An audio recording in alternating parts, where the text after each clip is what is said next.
So if you have any questions regarding this program and what all weather investing is like, then move on to the chat page and you can pose your questions there. And I will do my best to answer these questions. Okay. All right. So let's set forth on this journey. All right. And I'd like to talk a little bit about the world of work, right? And the kind of world that we live in. Okay. And for most of you who are listening to me today, the importance of finance cannot be more heavily emphasized, right? We exist in a world that is run by money. It can be a great source of pain not to have enough money for sustenance and self-improvement, right? As a result, we have to have a bargain between ourselves and the working world, right? So in exchange for some hardship, right, I'll get enough money to survive, all right? So I think that's the sort of a bargain and a contract we have with the society that we work in today, all right? Yeah, but the problem is the kind of work that we do, right? A lot of jobs that we have are fundamentally bullshit jobs. All right, they're bullshit jobs. Okay, and they're jobs that pay well, but generally they should not exist in a perfect world. Now, what do we mean by that? Okay, now there are some jobs where you're a flunky. That means you're there to make your boss look good, and your boss needs the numbers so that he can call himself a people manager instead of an individual contributor. Right? You might be familiar with this in the workplace, right? And this is rapidly disrupted 20 years ago by outsourcing, all right? And then there are jobs where it's simply a box ticking kind of exercise, right? You do useless work that looks useful.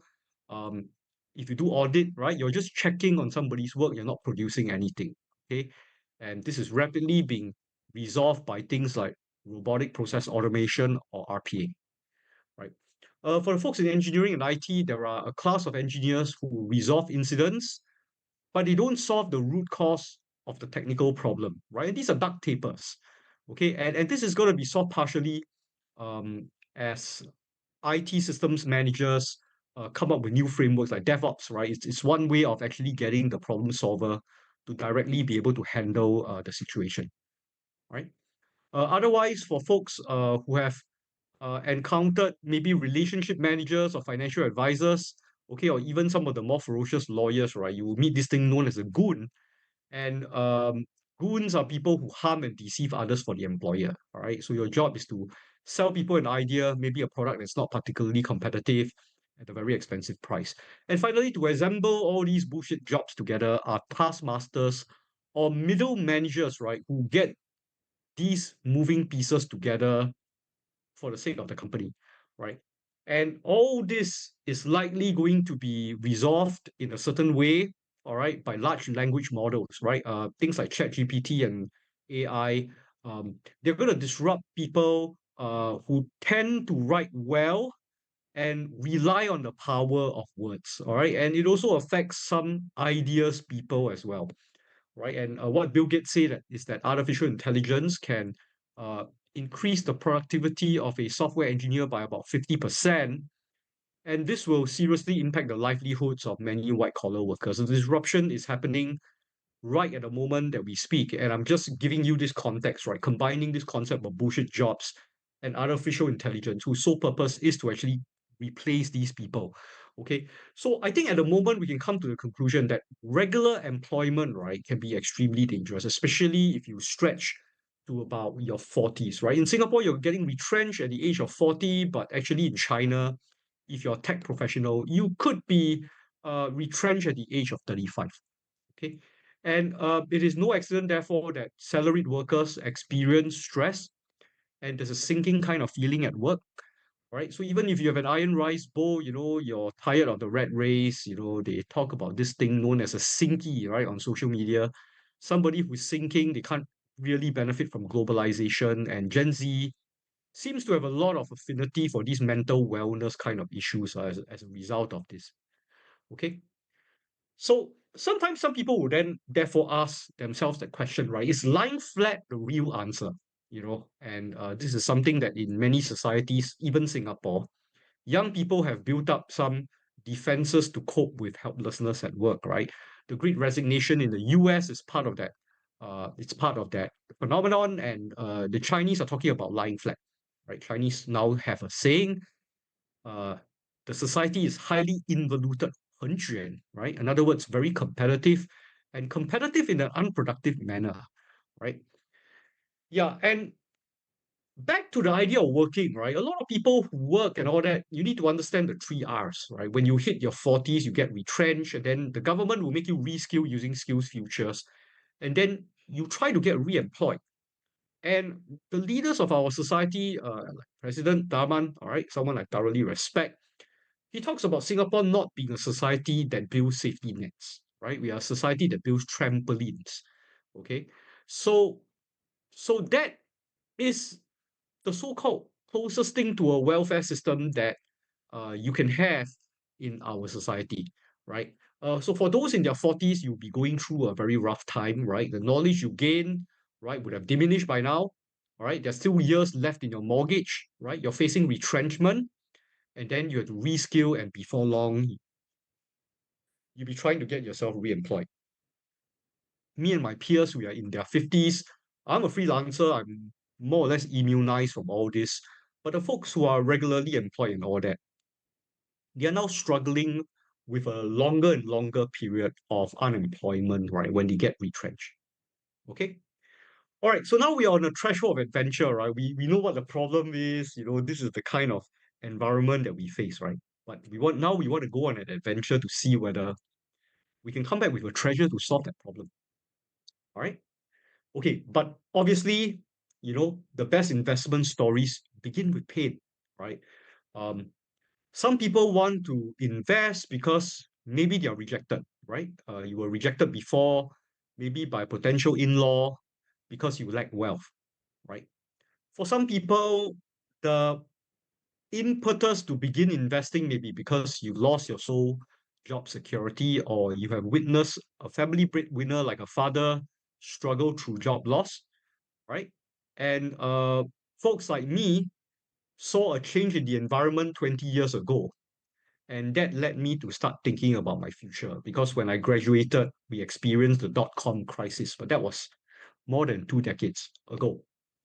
And in the news right now, we can see the tech companies are retrenching people, okay, and the situation is not particularly bad in Singapore right now, but if you look at our unemployment figures, it's been going up for the past few quarters. And then in 2024, right, the government announced that your CPF special account will vanish when you turn 55, right? You lose a source of a stable 4% riskless deposit account, okay? And it's whatever remains after CPF special account is gone. You have this thing called CPF Life, so it's very challenging to predict how much purchasing power your CPF Life payout can give you, all right, at age 65, okay, and inflation remains a problem, right? So even if you have sufficient and adequate sum set aside in your CPF, the problem of inflation makes it very, very difficult to do some planning, especially if you're 50s like me, and you're only getting your payouts at the age of 65, right? Yeah. And more immediately right now, many of us face problems with our home mortgage. My own home mortgage went from $1,500 to $3,000 a month. Okay, and so imagine what happens if you listen to a real estate guru and you end up buying two homes, right? Then you'll be two people trying to support two mortgages, right? Definitely, for many families, it's actually unsustainable. That's why you're seeing an increase in the number of foreclosures, right, in terms of property. Okay. Yeah, and GST has climbed to 9%. Okay, and if you observe the cost of your kaya toast, it's gone up more than $1. All right, it's gone up more than $1 for these sets that you buy. Okay. All right. So as you set off in your journey to pick up some investing skills, what kind of trials, what kind of tests, and what kind of tribulations you will encounter in your journey? Okay. So as we take baby steps in investing, right? Okay, um, there are a lot of questions that a beginner would want to ask themselves, right? How do you start? Where do you start? Okay, and you realize that finance is like a maze. It's full of monsters because it is not one discipline of finance, right? A finance master's degree or degree requires knowledge of accounting, economics, and statistics, right? As you build up a base for you to be decent in finance, all right? So it's not an easy discipline to study. Okay. And so when I started out on my financial journey, right, for my generation of workers, we're Generation X. You find that a lot of us in our generation, we turn to books like Rich Dad, Poor Dad by Robert Kiyosaki to get started on the investment journey. Okay, but in doing so, we realize that Robert has this habit of repeating himself, focusing on the motivation, but not focusing on the technique of investing, right? Uh, so he gets you really motivated, but he doesn't really teach you how to commit your money and actually learn how to make money with money. It is only after reading about 3 to 4 books that I realized that we've all been sort of scammed, right? This book called The Business of the 21st Century is written by Robert Kiyosaki to get people into multi-level marketing, right? And in the 1980s, in the 2000s, when I started work, MLM was very strong. And you have friends trying to recruit you into these MLM seminars. And in these seminars, they will uh, find a way to scam you into buying these very uncompetitive products and then selling it to your other friends, or worse, recruiting friends into your downline, right? And I can say that for the most part of it, pyramid selling remains illegal in Singapore. Okay, okay, but that doesn't stop like cunning lawyers from looking for a safe harbor, right, or loophole to allow these businesses to continue here. Okay, yeah, and so Robert Kiyosaki is a creature of MLM, right? And that's not really a good way to start studying finance, right? And in the year 2000, it isn't easy to actually attend investment courses as well, right? Now, to make sure that I do not commit defamation against some people in the industry 20 years ago, I just like to point out to the people who attend this workshop that there was a company called Freely, all right, that eventually failed an appeal, okay? And what happened was whatever they taught in the investment course was put up in a legal case, right? And this is public domain. So what I'm sharing with you is something that a legal professional can just pick out from the web, right? And you can look at this yourself, all right? So let's look at what investment seminars were like 20 years ago, all right? Okay, you can look at the case freely on Kylie. You can Google it, but I just like to point out to you 2 things. Okay, one was they played a lot of music and they screen movies that are unrelated to options trading. This is an options trading course, and then they use quotes from the Bible. All right, there was meditation. Okay, and the worst is that they told students to go to Rolex diamond and fashion handbag websites and imagine becoming millionaires. Okay, so imagine paying thousands of dollars to attend an investment course that is actually just a kind of a motivational seminar, right? And the trainer even gets angry at students when they ask him to teach them options trading, which is what they paid for. Okay, yeah, and this is not defamation, all right? This is public domain. You can find this with this document that has been published by the High Court. Okay, all right. Yeah, so I didn't take that route in the 2000s. Okay, I was very leery of investment gurus myself, but I did study for the CFA. All right. Basically, I went through the 3-year process of taking these finance exams to pick up all these financial models. All right. And then I had a rude awakening because studying finance, right, doesn't necessarily make you a good investor because the models they teach, while correct, are clunky to use, right? So what I have here is the discounted cash flow formula.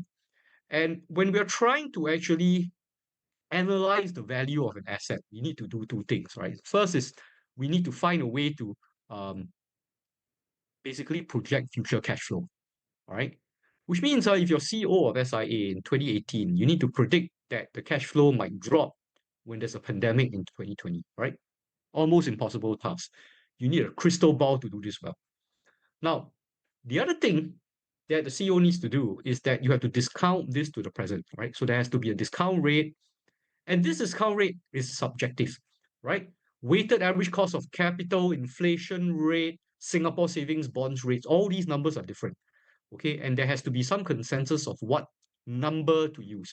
So because of this, there is a lot of confusion in the markets when you try to put a target price on a local stock and you find that many different analysts, they come up with a totally different answer, right? And that sort of confuses a lot of investors, right? That that think that they want to apply fundamental analysis into the program. Okay. Now, on top of it, beyond learning about investing, I actually became famous because of dividends investing. This was something I did in the face of all these work difficulties I had 20 years ago. That I thought that the best way of getting job security is to own a portfolio of dividend stocks and to be able to live on these dividends rather than on my earned income, right? And that basically was my life story, right? And I was able to get into Money Mind earlier this year by virtue of this alone. Okay, but there are some problems with dividends investing. All right, the problem is you need to learn how to do the stock selection well. You need to be thorough.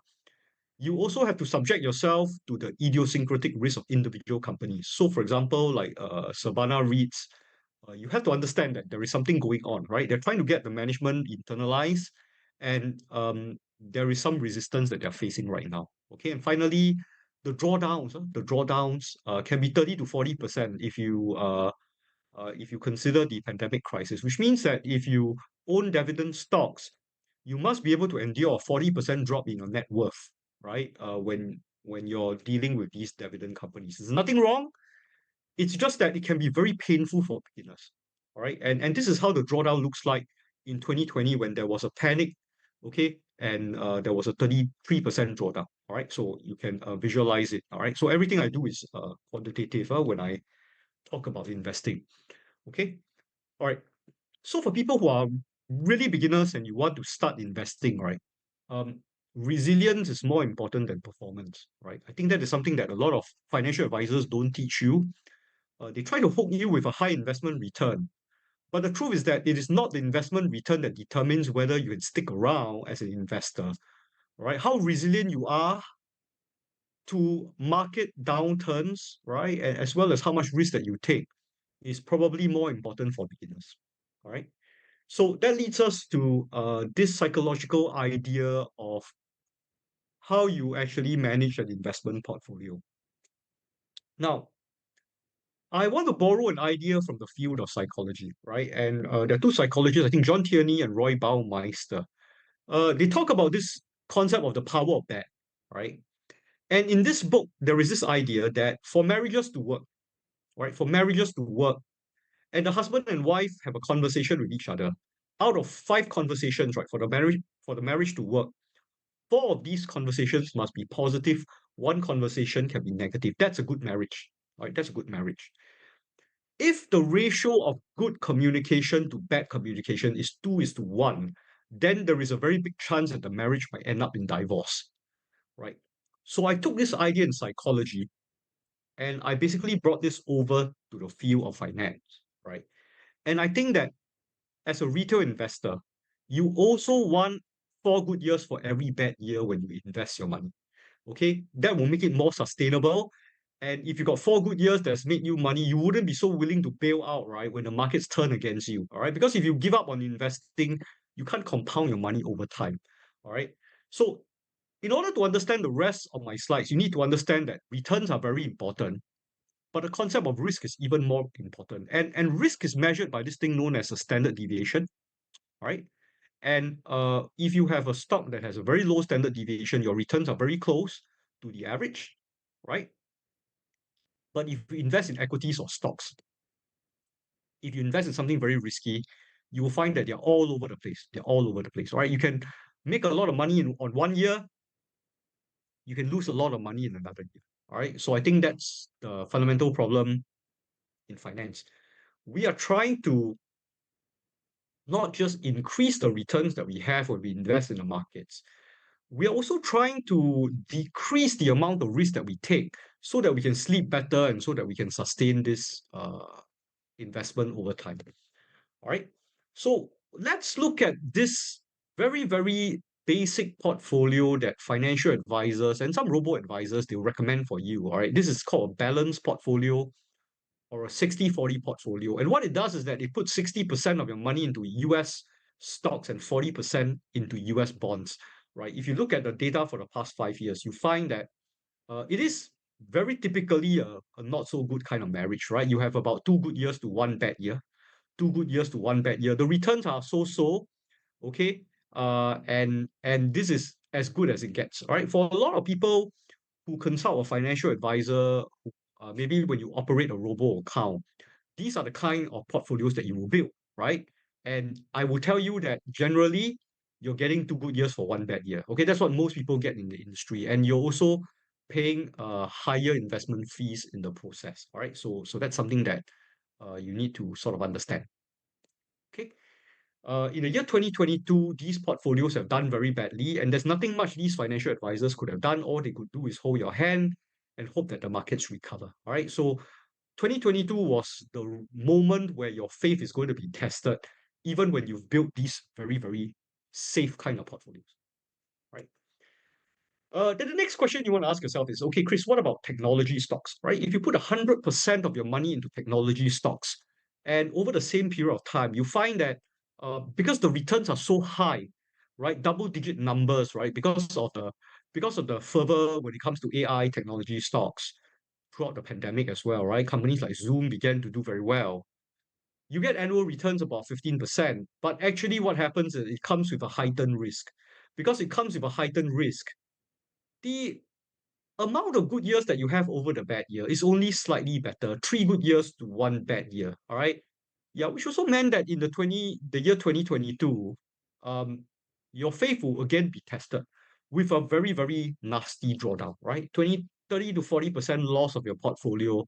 A lot of these young influencers who talk about stocks like Tesla began to drop out from YouTube, right? Because they were attracting a lot of hate mail, and all that. And then these people have since, many of them have disappeared, right, from social media, right?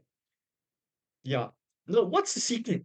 Now, what's the secret in trying to increase the ratio between good years and bad years? All right, that comes from this concept known as a Sharpe ratio, and that's a number that we measure that is equal to your risk-adjusted returns divided by the volatility of your portfolio. Okay, so this is a number, okay, and this number is typically between 0.5 to 0.7. Okay, and if you hire a financial advisor to build for you some kind of a very basic kind of portfolio, you find that the Sharpe ratio will be between 0.5 to 0.7. All right, so if you want more years of positive returns over your losses, you somehow need to magically increase this Sharpe ratio. Okay, and it's very hard because as you vary the amount of stocks and the bonds that you have, your Sharpe ratio in the best case can hit about maybe zero point 0.5 or 0.6, and that is as good as it gets. It is as good as it gets for the kind of markets that we are currently on, right? For the kind of markets that we are currently on. Okay, in general, okay, sometimes maybe over a short period of time, the Sharpe ratio will go up, okay, but your advisor will find it very hard, right, to structure something that will give you a better Sharpe ratio, right? Yeah, and so that sort of tells us the kind of problem that we are trying to solve, at least for me as a financial educator. And I have at least found out that the problem is we want to have a higher Sharpe ratio when we invest. All right. And so the big question is, how do we do it? Right. So to do that, we need to enter the abyss. Okay. We need to fight the monster. All right. Okay. Now, eventually financial mishaps, right, are the norm. Okay. You end up learning a bit about investing, you get burned in the process. And we know that the safest investments in a bad year can create a drawdown 30 to 40%, right? And they can dampen the morale of many beginning investors, right? And I've shown you actually what has happened in 2022, okay? And this is where a traditional portfolio can fail, right? Yeah. And sometimes when you hit rock bottom, the economy can crash, all right? And the millennials who lived through the Great Recession, they have a tendency as they grow up to put a very heavy premium on job security. Okay, but I think one way of resisting a bad market is to endure, right? And in the year 2009, this is what I did, right? I was working in the stock exchange. I used data to make my decision, and I know that the worst recession that we had, right, lasted about 706 days, right? Which meant that if you had held on when there's a market crash for at least 2 years, you will be able to survive, and whatever losses that you've made, right, would be earned back from the earnings that you have. That is why I say that, you can lose a BMW to the stock market, but it will come back as a Maserati. All right. So that's how you deal with market crashes. Okay. And the kind of bargains that you have when markets do badly, right, is often the reason why you can become a millionaire many years forward. Okay. So right now, the market for Singapore, it's about 7.5% moving forward. So it's a very good market for you to look into. All right. Okay, so what are the things that we have in our disposal to build a superior portfolio that can give us better odds than a 4 in 1, right? 4 good years to 1 bad year.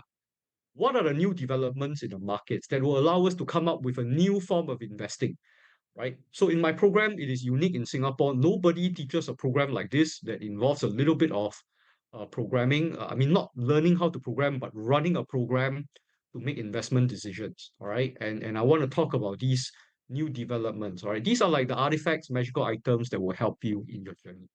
Okay. The first thing are ETFs, right? Exchange traded funds are collective investment schemes where you collect a lot of money and then you try to replicate an index in the markets, right? Because there is no attempt to try to beat the markets. You don't have to pay a fund manager for his special investment skills, all right? And these ETFs are cheap. You have an expense ratio of less than 0.3%. And so that is 1/10 the fee of many unit trust investments that you get into in the markets. All right. So it's now very cheap for you to do DIY on your investments. Now, on top of it, there are low discount brokers like Interactive Brokers, where whenever you invest, you pay a fraction, right? Like $1.50, $1.80 when you trade. Okay. And not only that, you can buy fractional shares, right? You're not limited to buying 100 shares of, for example, Apple. If you don't have budget, you can get 0.034 shares of Apple. So it allows you to execute a very complicated strategy, uh, even though you have a capital requirement as low as $1,000, right? So that is another thing that is very, very useful for the retail investor. The third revolution is that free data is now available on Yahoo Finance. I can actually use a spreadsheet. I can summon a table, right, a data frame that will give me the opening closing prices of the various stocks in the US stock market, right? Data used to be very expensive. You have to pay 2,000 US dollars to get a Bloomberg terminal and use it for a month. These days, you don't need to do that. You can actually get useful price data from Yahoo Finance. And the question is, obviously, you have the data, but how do you process it, right? And the final revolution is that an investment trainer can share his programming code for you. All you have to do is click run. The program will run and tell you which are the ETFs to buy at that moment in time, right? So based on this, programming code can be run on this thing called Google Colab. An investor can write code, share it with other people.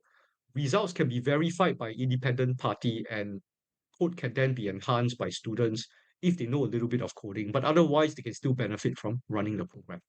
Okay. Yeah. So these are the four things that can remarkably change the game for someone who's a retail investor. All right. So with this and these ideas, now we can come back to the present day and we can talk about the kind of treasures that we found in our journey, right?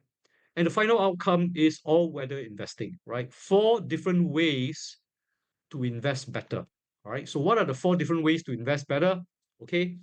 The first is to do trend following, right? You buy an exchange traded fund, okay? And you look for funds that are trending upwards. There is some momentum that is trending upwards.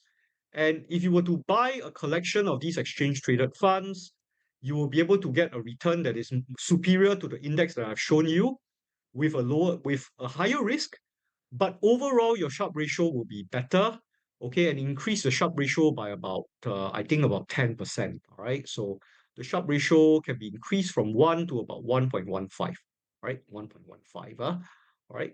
Now, how does it actually work? An object in motion stays in motion, right? When you employ a trend following strategy, we're trying to exploit long-term trends in the market, and we comb a set of exchange traded funds covering all major asset classes, and you buy those with the strongest upward trends, right?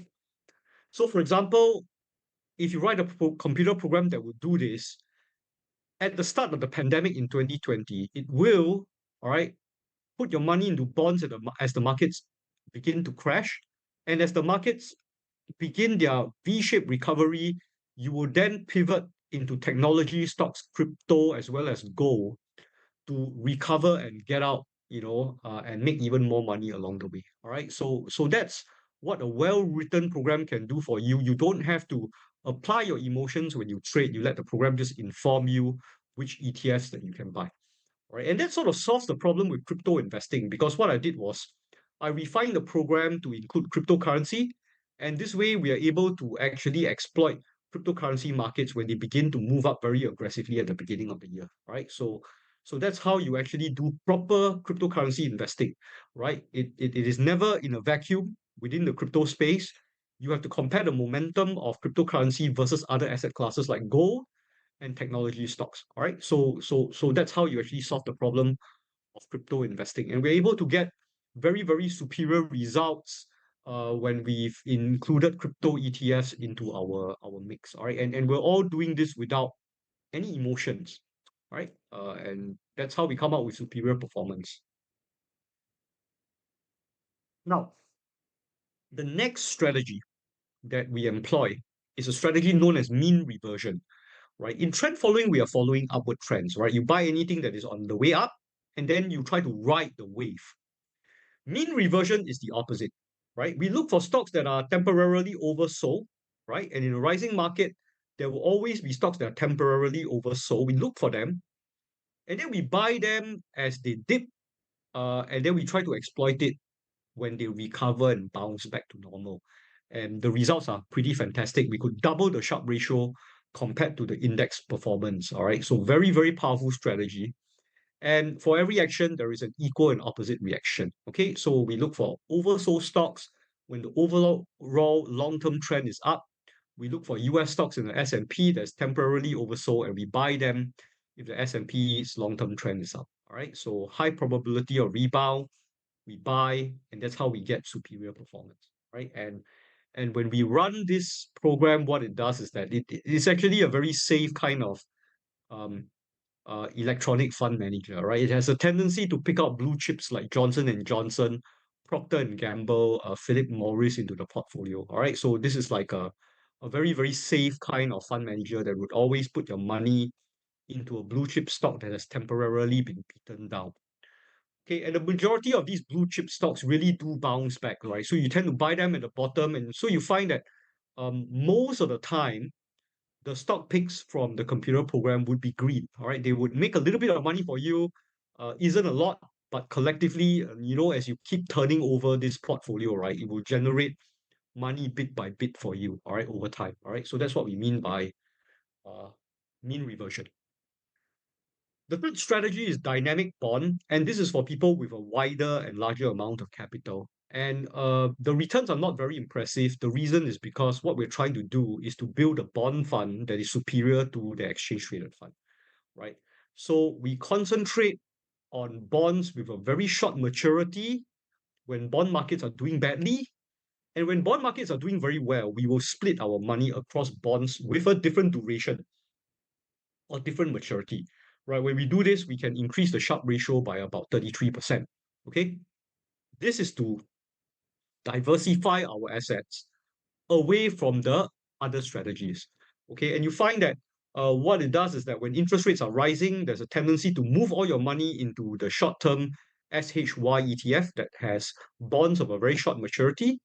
And when markets are rising, it would then automatically spread your eggs between all the bonds of different maturity. So it's like a ship with a sail. The sail will open depending on the direction of the wind, right? And when we do this, we can also come up with a very, very unique kind of way of investing, right? So when interest rates were rising in the year 2022, because the Fed began to raise interest rates, right, you find that most of the capital allocation, right, actually went into the short duration kind of bond fund, right? So that's what happened. Okay. Yeah, so that's the third strategy. And the final strategy is the short strategy. So there are cases where there's a market crash, and when markets are crashing, right, what will happen is it's very difficult to make money. Every single asset class will lose money for you. And so what we do is that we have a strategy known as a short strategy. And we can tune the short strategy to actually create positive returns, right? So the portfolio performance, we can barely make 1%, but the Sharpe ratio is very high because the annual standard deviation is very low. All right. So how to make money in down markets is that when the overall trend of the market is down, when a market is temporarily overbought, that means it is temporarily going up for a while, we short it so that when it goes down further, we will make money from it.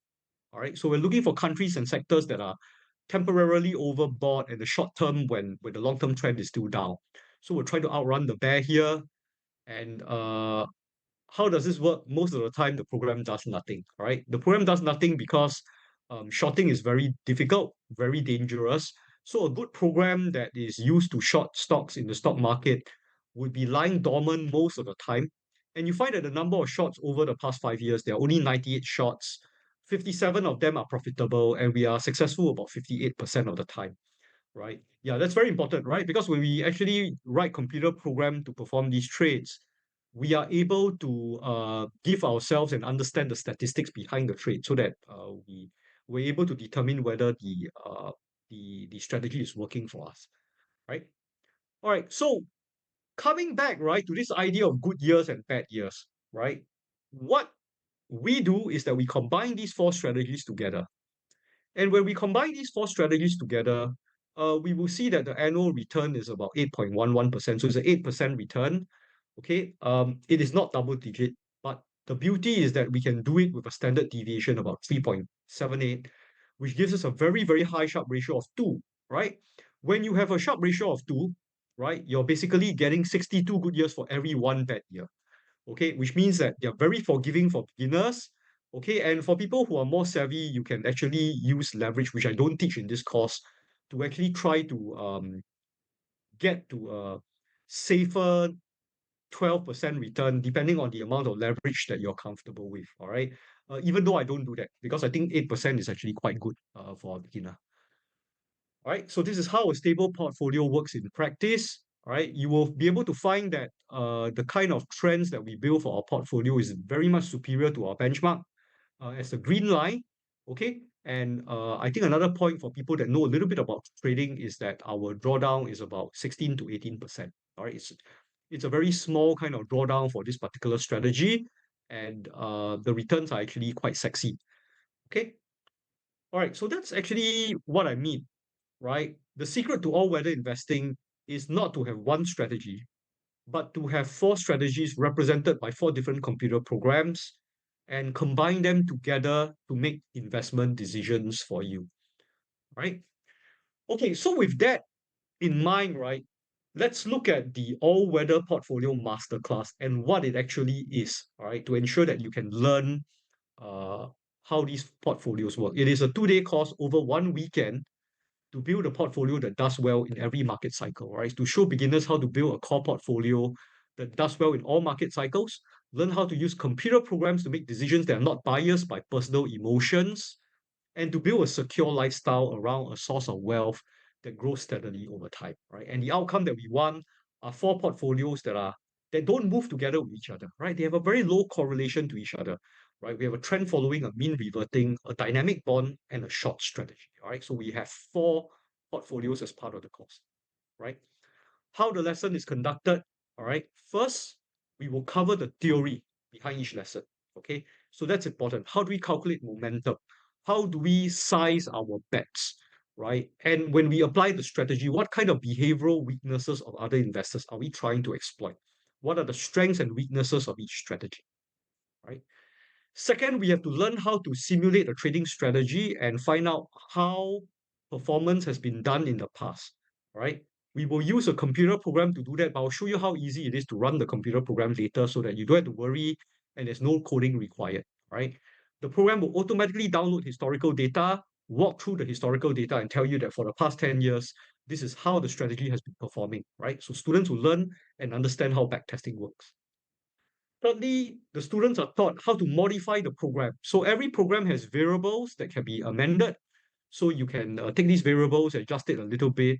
to tune the performance of your portfolio. All right, you customize your investment advisor. All right, and then fourthly, we will show you that each strategy has its own um, idiosyncrasies when you actually execute it. Right. So, for example, management or trading costs.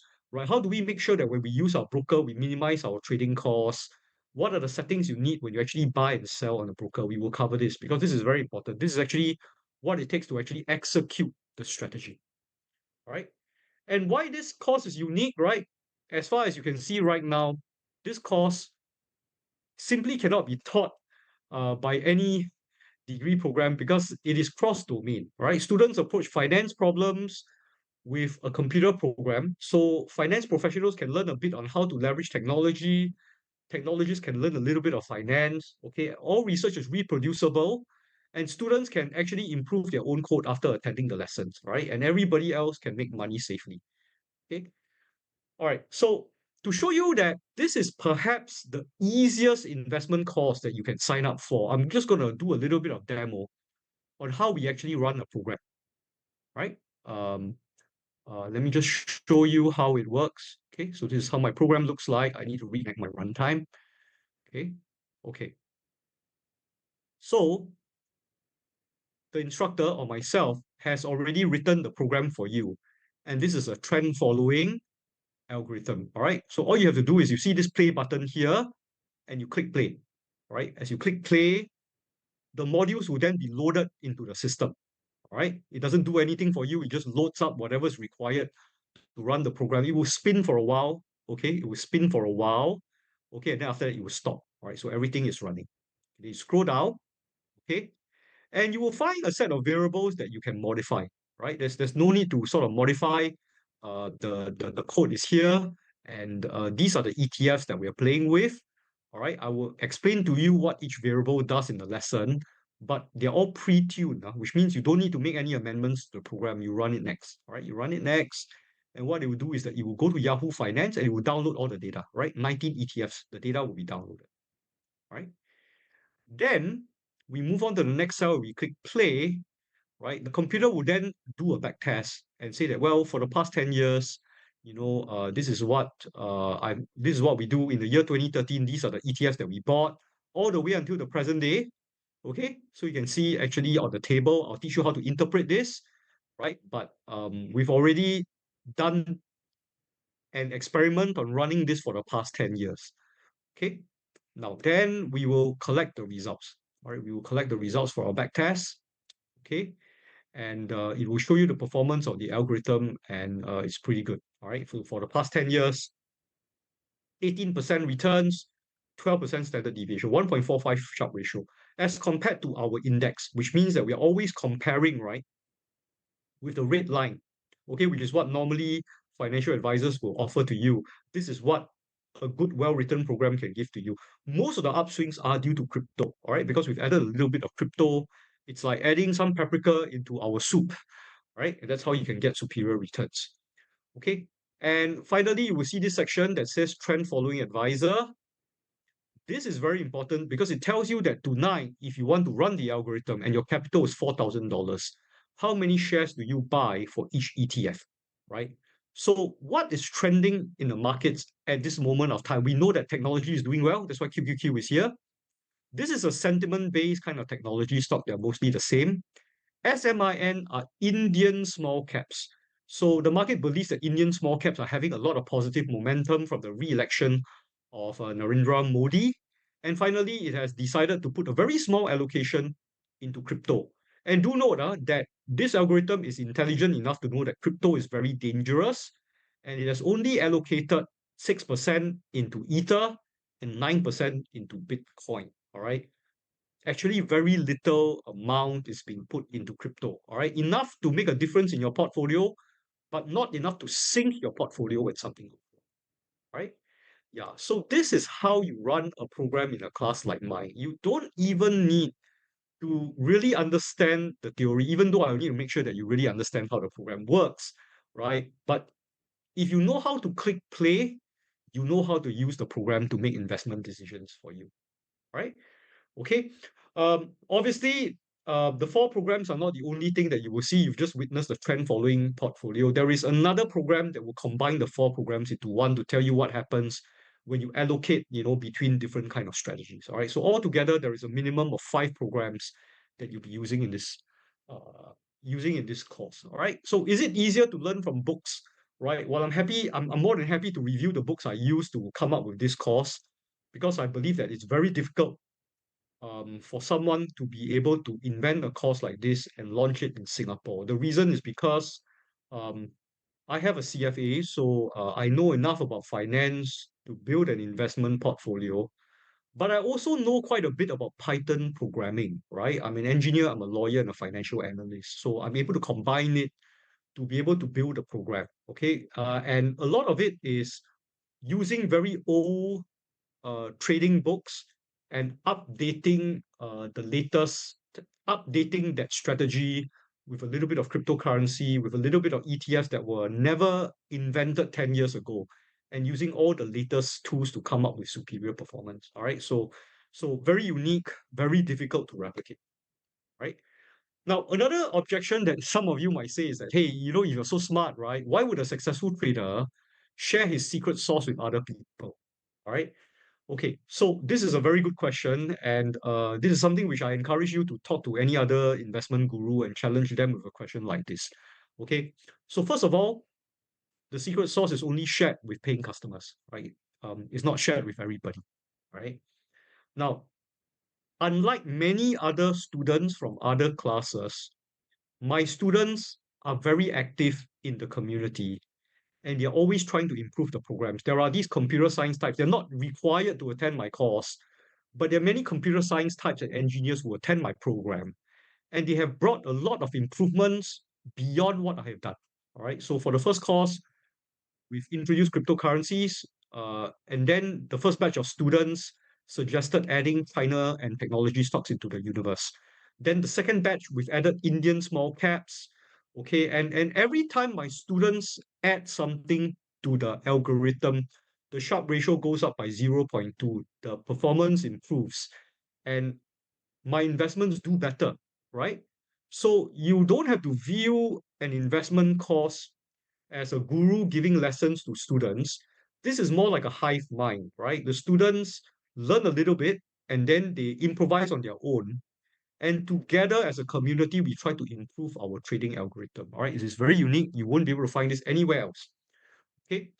All right. So while this is not a programming course, students need to learn how to operate a Jupyter notebook, which I will teach. All right. As we use Google Colab, you should have a Gmail account, right? So that you can sign up for Google Colab. And the biggest benefit goes to students who understand a little bit of Python programming. You can modify and improve the code. And obviously, we have a Facebook community to make sure that I can communicate with you as you improve the code further, right? Okay, so this is what you will get when you sign up for the program, all right? 2 days of training where you get access to the four strategies. The four strategies have a very low correlation to each other. So it is interdisciplinary training. Okay.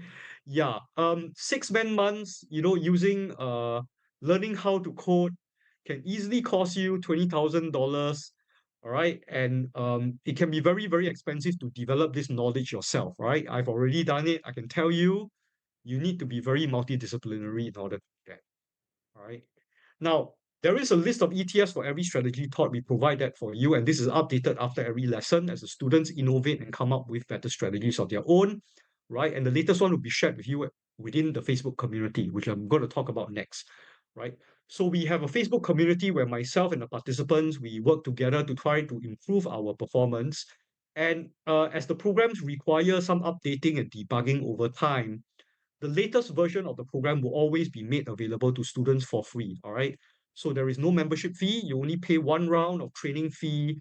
And then once you're in the community, you can actually take part.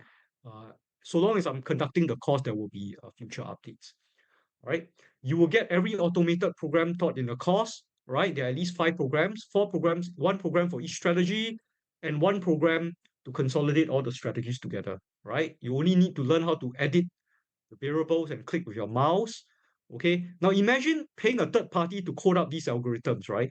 A simple request to Thomson Reuters to do back testing will cost you about 40,000 a year because I made inquiries. Okay. And in this case, each advisor has already been tuned with the latest data. So essentially what I'm doing for you, right, easily can be worth maybe a six-digit sum, right? It's almost like running your own personal hedge fund. Okay. And more importantly, I need to inform everybody that I always have skin in the game. So I always run the program myself with my own capital. And the size of the portfolio right now has exceeded the amount of training revenues that I've got as I train my group of students. All right. So the value of this service is very likely priceless. Okay. And it's important to have a trainer that will lose money if the student lose money. And obviously, we do have a live portfolio that I run with the community and I update every week. All right. I update every week. So it's a lifelong kind of journey with me. Okay. And how much will it cost? It costs about 6,488, right? Because it's so unique. But because it's such a new product, and we are also trying to attract the right people into the community to make our improvement better. We are only offering it at 1,888 because there might be students or computer science students that want to sign up for this program. Okay, our next run is 24th of August on a Saturday from 9 to 5, right? We talk about finance fundamentals. We explain to you what tools we use, and we'll show you how to explore the markets with my programs. Then we will run through the four algorithms together. And after that, we will put everything together to show you how you launch it into the markets. All right, 2 days of training on Saturday and Sunday. Okay. So this basically summarizes everything you will get and how much we will need. Right. So Dr. F staff is putting up this link. If you express your interest on the link and use the code AWP, we have a promotional price of $1,888. Right, $1,888 basically to build up the community and make this useful to you. All right, you come for the first day of the course, you're not happy, right?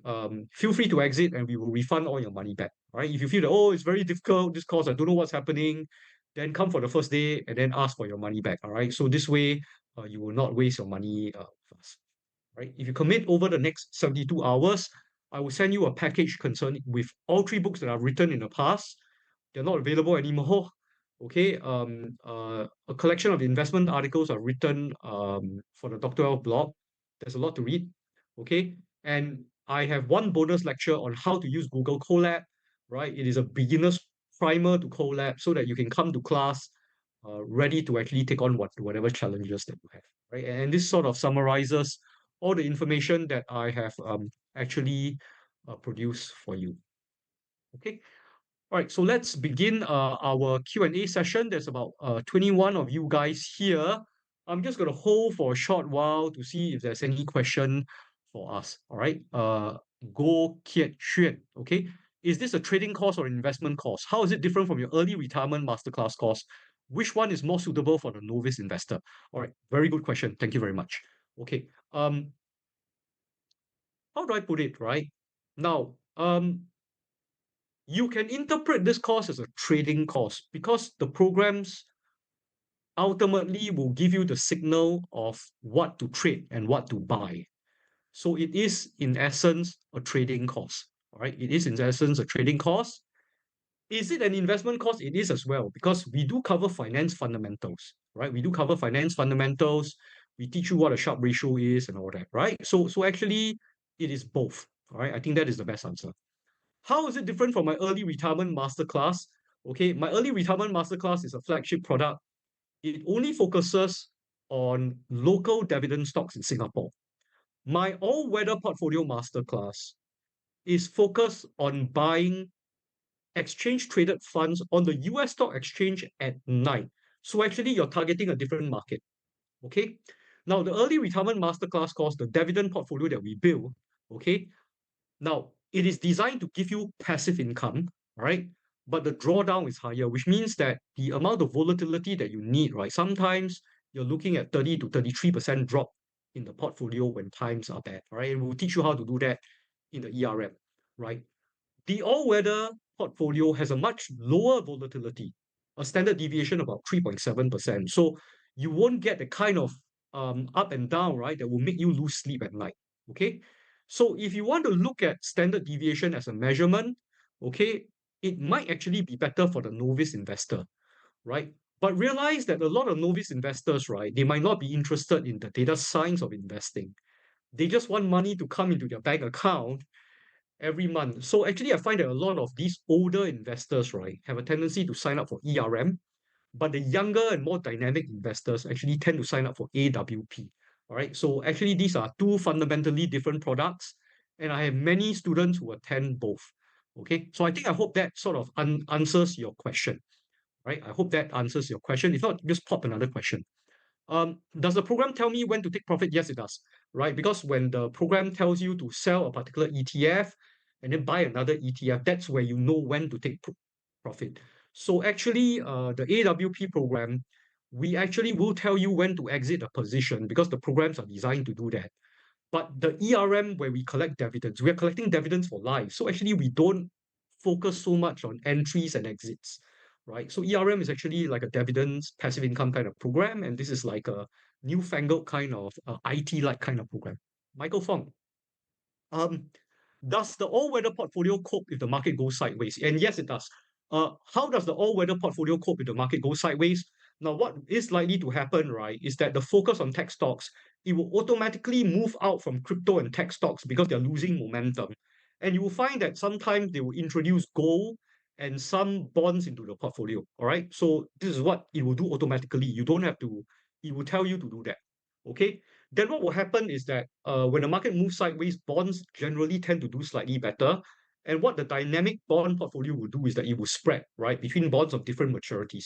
There's several things going on at the same time. And then what you do is that your mean reversion algorithm, right, you make a lot of money because there's some whiplashing in the markets.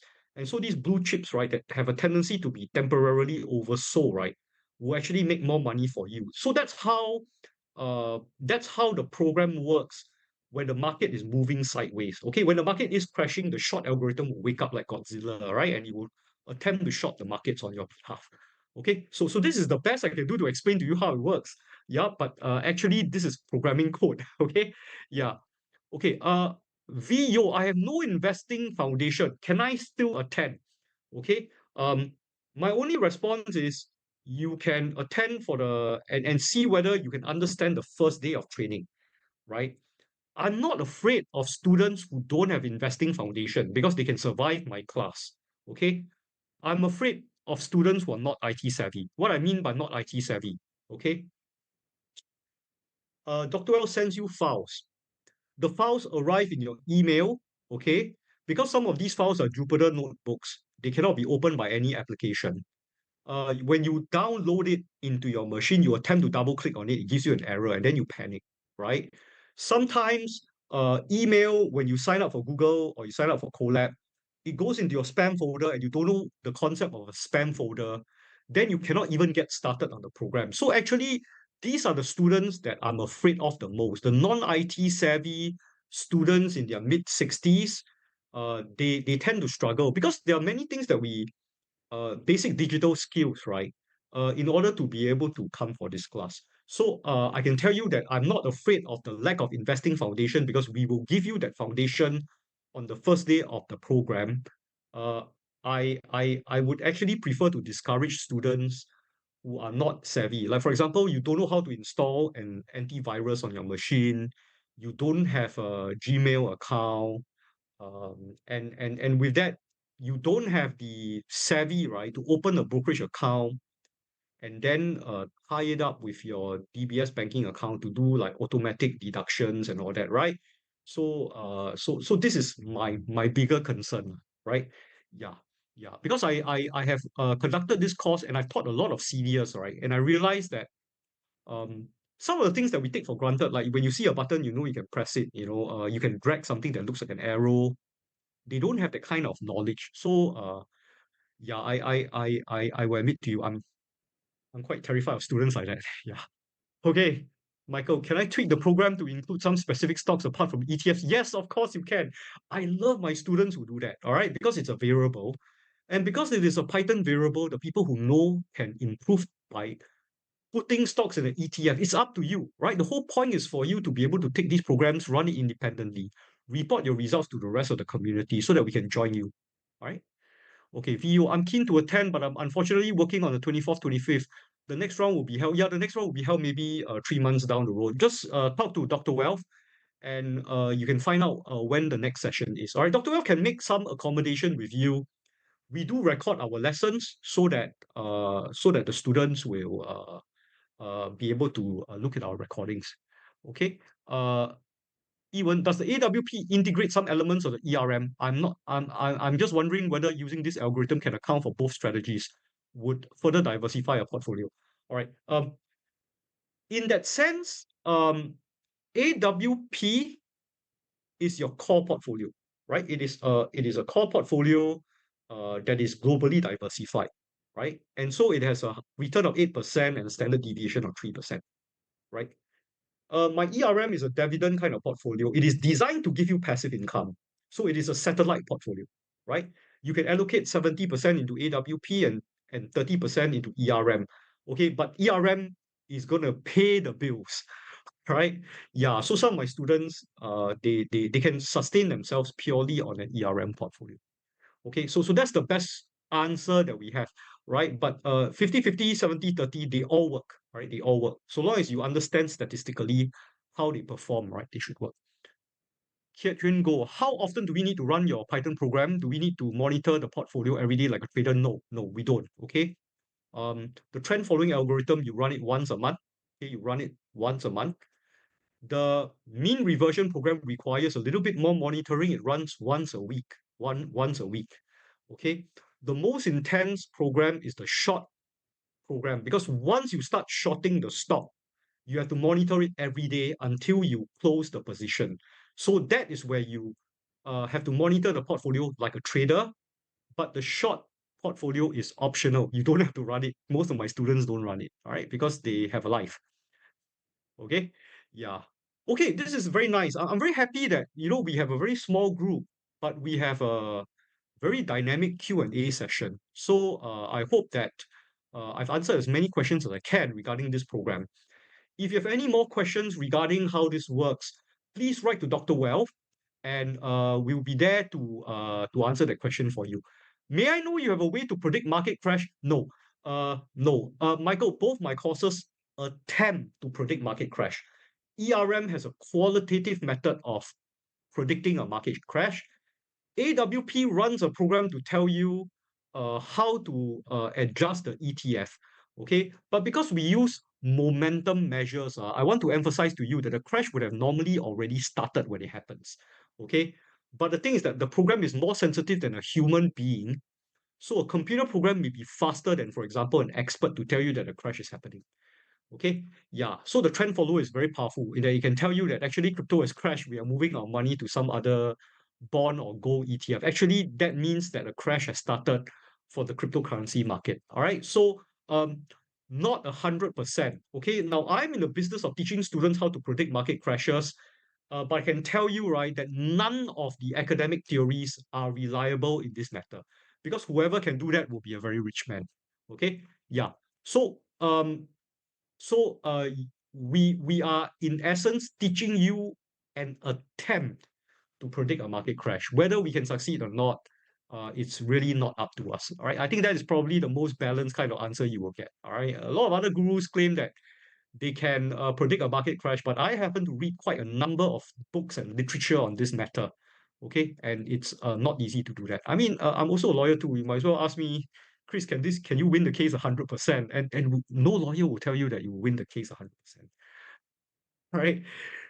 Okay, now thank you very much. You've been a very fine audience. This is the end of my presentation. Do talk to Dr. Well if you have any queries. All right, I hope to see you in my class in August. Thank you very much.